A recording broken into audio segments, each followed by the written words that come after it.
Bonjour, je m'appelle Andrea et je vais expliquer le commerce équitable. La manque d'économie équitable est un problème actuel qui existe dans plusieurs lieux et dans tout le monde, et spécialement dans les pays moins développés. Mais avant de commencer, qu'est-ce que c'est le commerce équitable? Bon, le commerce équitable est quand les entreprises qui ont la es quand les entreprises ont la même opportunité pour faire des affaires. Il est une manière d'aider pour les pays moins développés ou entreprises très petites qui n'ont pas l'opportunité pour compter avec les grandes entreprises ou les pays qui sont plus développés. Et dans la réalité, il y a des entreprises qui ont meilleures des méthodes pour réduire ces coûts et par conséquent, les petites marchands ne peuvent pas concourir avec leurs. Et comment, comment est-ce qu'il fonctionne? D'accord. Et le commerce équitable principalement est une manière de vivre que la communauté a adopté pour acheter les produits qui sont faits dans les entreprises locales. Le commerce équitable aide les travailleurs à grandir ces entreprises et, et pour avoir une vie digne avec l'argent suffisant. Et on doit on doit penser que les travailleurs ont une vie très difficile et ils ont aussi une famille très grande en plus des cas. Et c'est pour ça qu'on doit avoir la considération pour ces vies. En Europe, comme en États-Unis, par exemple, il y a des producteurs en une situation de précarité ou en train de disparaître pour le néolibéralisme et la rentabilité.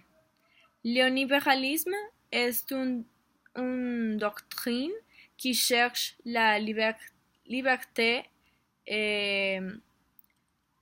pour les entreprises avec la minimum intervention de l'État. Et la rentabilité pour l'autre côté est quand il n'y a pas de profit suffisant. Ces problèmes sont plus importants que le commerce équitable et c'est pour ça qu'ils voient premièrement ces problèmes en comparaison de l'autre problème qui est très important aussi, comme le commerce équitable. Et les entreprises, pour tenter d'augmenter les ventes, faire des accords pour exonérer des responsabilités avec leurs fournisseurs, salariés et clients. Et plus de fois, ces choses ne sont pas éthiques parce qu'on doit avoir la considération pour les commerces qui sont les entreprises qui sont très petites. On peut voir qu'on achetait les produits plus connus, la majorité de ces produits sont faits par les entreprises étrangères. Notre société a la coutume de acheter les produits dans ces entreprises, comme par exemple Costco ou Walmart, parce qu'ils sont très accessibles et parce que il y a une variété de choses plus diverses. Et c'est vrai c'est un désavantage pour le commerce équitable parce que les produits locaux sont très difficiles à chercher et il y a moins, mais on doit penser par les artisans qui travaillent tous les jours et n'ont pas l'opportunité de mettre ses enfants à l'école parce qu'ils doivent travailler aussi.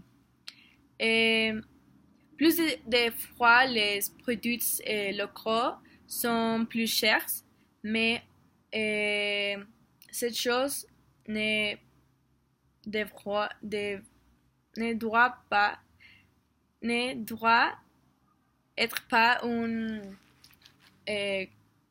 justification pour ne acheter les produits locaux. Un cas spécifique, pour exemple, c'est le cas du café au Mexique, parce que le café est un produit basique et que plus de personnes achètent tous les jours et pour conséquence, il y a plus d'entreprises qui veulent vendre ces produits pour avoir plus de ventes. Cependant, comme il y a plus de compétences, parce que les marques et les entreprises très connues comme Nestlé ont plus préférence, ils peuvent réduire ses coûts et donner son produit moins cher. Et cette chose s'appelle économie de scale. Et cette chose fonctionne parce que les prix unitaires des produits qu'ils produisent c'est très petit à comparaison d'un prix normal parce que le numéro de ventes a diminué le coût le total des prix. Pour cela, les acheteurs préfèrent les marques de producteurs. Non. Pour cela, les acheteurs préfèrent les marques et les entreprises qui ont les prix moins chers parce que les producteurs et pour conséquence, les producteurs domestiques comme les artisans ne pouvaient pas produire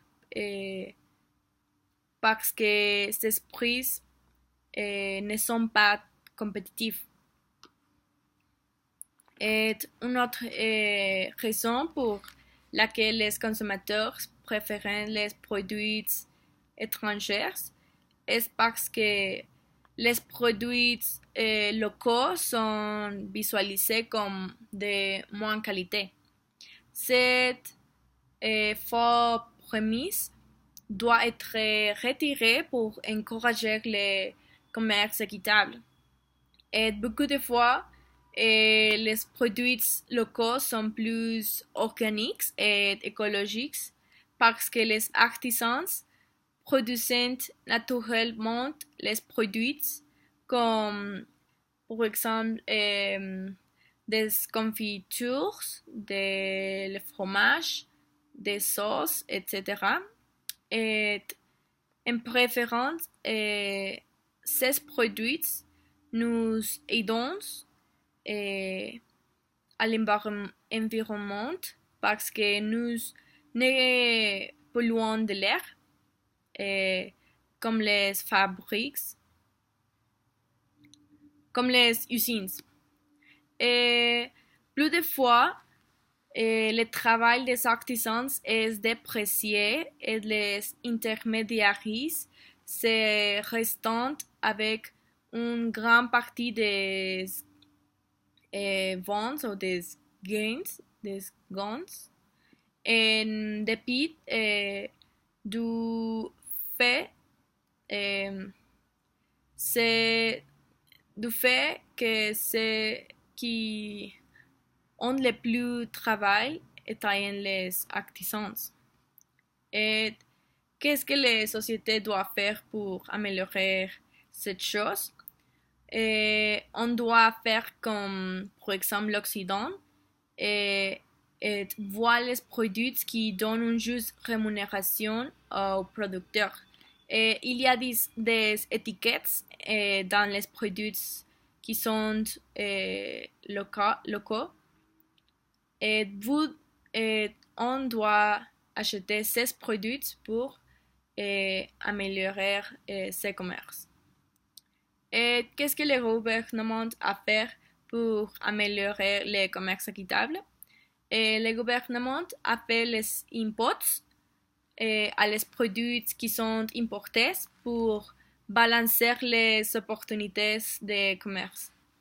Il a implémenté aussi des quotas pour réduire le nombre de produits importés et finalement à faire les subventions qui sont quand le gouvernement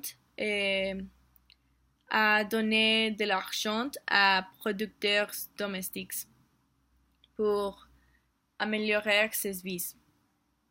Les organismes labellisateurs sont des groupes de personnes qui ont l'objectif d'encourager le commerce équitable. Et ces méthodes comprennent la préparation des campagnes de sensibilisation pour la société et faire du lobbying. Qu'est-ce que c'est le lobbying? Le lobbying est quand un groupe de personnes s'ajoute pour faire des pressions qui voudraient influencer plus de choses comme la loi, les réglementations, des normes industrielles, par exemple, comme cette chose, ou gouvernementales, comme les réglementations des gouvernements, par exemple, pour favoriser ses propres intérêts de cette groupe. Ces groupes sont très importants parce que avec plus de personnes, le changement est possible. En conclusion, le système de commerce équitable ne peut pas être implémenté sans l'aide des gouvernements. Et aussi, la chose plus importante est qu'on ne peut pas fonctionner si les gens ne sont pas conscients de la problématique et collaborer pour la finalisation de lui. Et personnellement, je crois que faire le commerce équitable est essentiel pour avoir un monde juste où les personnes qui font un effort pour faire avancer son entreprise sont payées de manière appropriée. Et le commerce équitable aide l'environnement aussi, et par conséquent, il améliorerait aussi le monde où nous habitons et nous donnant une meilleure qualité de vie à tous. Merci.